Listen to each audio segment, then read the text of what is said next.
समय समय किसी के लिए नहीं रुकता। वह अपनी गति से चलता ही जाता है। वैसे ही आज हम मुझे आपके साथ जुड़े हुए 6 दिन हो चुके हैं। ये समय भी कैसे बीत गया कुछ पता ही नहीं चला।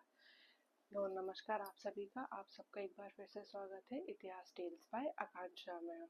मैं हूँ आकांक्षा और आज हमारी महाभारत कहानी के एपिसोड का डे 6 है।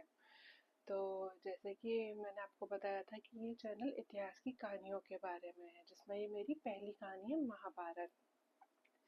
तो आगे बढ़ने से पहले एक बार मैं बता दूं कि पिछले एपिसोड्स में क्या बताया था मैंने। पिछले एपिसोड्स में मैंने आपको युधिष्ठिर के जन्म के बारे में बताया था और गांधारी जो 100 पुत्रों को जन्म देने वाली थी उस बारे में एक शुरुआत करी थी। तो आइए मेरे साथ इस कहानी में आगे बढ़िए।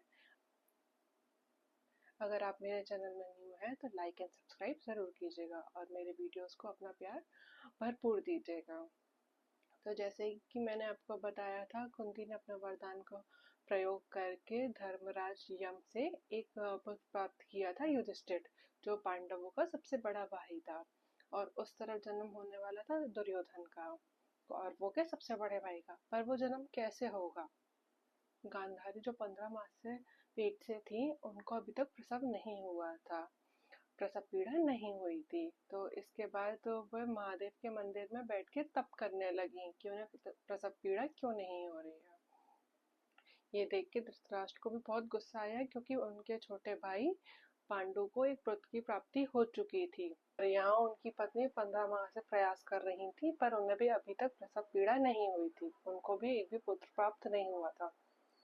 वे गांधारी के ऊपर क्रोधित हुए और उन्होंने उनसे बोला कि तुम्हें भगवान ने वरदान दिया था कि श्राप दिया था, तुमने अभी तक एक भी पुत्र को जन्म नहीं दिया, तो तुम 100 पुत्रों को क्या ही जन्म दोगे?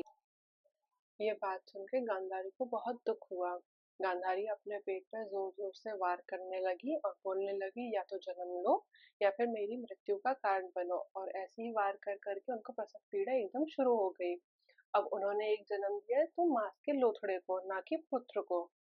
ये देख के पूरे राज्यसभा के लोग, राज परिवार के लोग, धृतराष्ट्र और राजमाता सभी चकित रह गई कि ये क्या हुआ। अब वो मांस का लोथड़ा एक मांस का लोथड़ा नहीं था, 100 पुत्र और एक पुत्री थे। इसके बाद सत्यवती जी ने अपने ऋषि पुत्र वेदव्यास को बुलाया और उनसे कहा कि ये मांस का लोथड़ा क्या पुत्र है या क्या है, आप बताइए। तो वेदव्यास जी ने बताया कि कोई भी स्त्री 100 पुत्रों को एक बार में जन्म नहीं दे सकती है। ये मांस का लोथड़ा एक बीज है जिसमें से 100 पुत्रों का जन्म होगा। और उन्होंने उसी मांस के लोथड़े को 101 टुकड़ों में तोड़ के मटकों में बांध के घी डाल के रख दिया था, जो कि समय आने पर एक पुत्र के रूप में उत्पन्न होंगे। जैसे जैसे समय बीतता गया वह 100 के 100 कलश अभी भी टंगे हुए थे और यहाँ पांडु और कुंती और मंत्री परेशान थे कि युधिष्ठिर अकेला है, उनके पास और कोई पुत्र नहीं था और वहां धृतराष्ट्र को एक भी पुत्र की प्राप्ति नहीं हुई थी।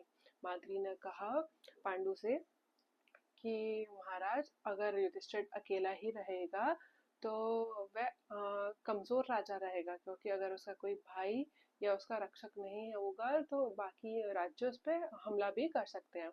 यह बात सुन के पांडु के मन में दूसरे पुत्र की इच्छा जागी। पांडु ने कुंती से कहा कि तुम दोबारा से देवता का आह्वान करो और एक और पुत्र की उत्पत्ति करो। और उन्होंने पवन देव का आह्वान किया अपने मंत्रों से। पवन देव ने कुंती और पांडु को उनका दूसरा पुत्र भीम दिया। और यहाँ हम देख रहे थे कि जो 100 पुत्र मटकों में थे उनमें से पहले ने अपना जन्म ले लिया, जिसको आप दुर्योधन के नाम से जानते ही होंगे। दुर्योधन के जन्म के समय पे बहुत बहुत अशुभ संकेतों ने दस्तक दी, जैसे गधे रोने लगे थे, कुत्ते चिल्लाने लगे थे और आसमान में काले मेघ छा गए थे। इसके बाद सभी ऋषियों ने जैसे ही उसकी कुंडली बनाई उसमें ये साबित हुआ कि वह हस्तिनापुर के विनाश का कारण बन सकता है। शास्त्र उसको त्यागने के लिए कह रहे थे, पर धृतराष्ट्र अपने पुत्र मोह में इतने खोए हुए थे कि उन्होंने ये सारी बातें अनसुनी कर दी। महामंत्री की बात अनसुनी कर दी, अपने ऋषि मुनियों की बात अनसुनी करके अपने पुत्र को अपना प्रेम दिया। अपने पुत्र का नाम उन्होंने दुर्योधन रखा। दुर्योधन के बाद दूसरे पुत्र ने जन्म लिया दुशासन। इसी के साथ साथ बाकी के 100 पुत्र भी उसके जन्म गए थे और एक पुत्र थी जिसका नाम था दुशाला। और इसी के साथ मैं आपको बता दूं, धृतराष्ट्र के साथ एक दासी पुत्र भी था जिसके बारे में मैं आपको कल बताऊंगी, आज नहीं। और यहाँ हम देख चुके थे पांडवों में से 2 पांडव जन्म चुके थे और यहाँ 100 के 100 कौरव जन्म चुके थे। अब ये क्या आगे चल के क्या महाभारत की नींव रखने वाले थे? अब ये वही है जो आगे चल के महाभारत में हिस्सेदार बनेंगे, जिन्हें आप आज भी जानते होंगे कौरवों पांडवों के नाम से, जो कि देवताओं के पुत्र थे और कुरुवंश के पुत्र थे। अब इसके बाद हम आगे की कहानी कल देखेंगे, आज के लिए यहीं तक था। और इससे पहले कहानी खत्म हो, मैं आपको बता दूं कि ये वीडियो एंड होने के बाद आपको एक चार्ट दिख जाएगा जिसमें आपको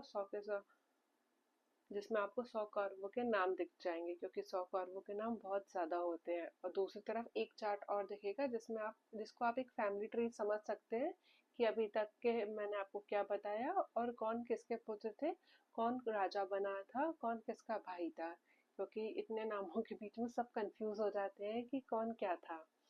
इसी के साथ ये वीडियो यहीं समाप्त होता है। अब मैं मिलूंगी आपसे कल अगले एपिसोड में। थैंक यू एंड धन्यवाद।